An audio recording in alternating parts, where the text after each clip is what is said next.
Going to the customer, and look what I found. Santa and the reindeer, and look at all the Christmas trees here. Oh my God, going to the job site, look what I saw. Hi buddy, how are you? Down Lexington Avenue. So up high, what do I see? Look at all that traffic. This is a long way up.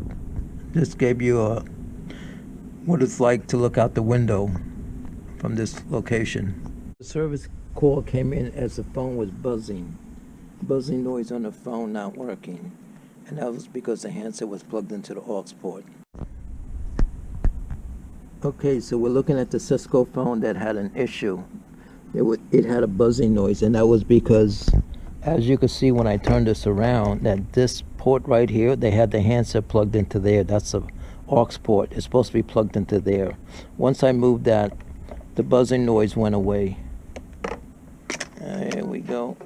So now we just have to program the phone, and it should be up and running with no problems. How nice this tree is at this place. It's beautiful. We wrapped up the job. Everything's working now. We moved the handset, programmed the phone. Everything's good.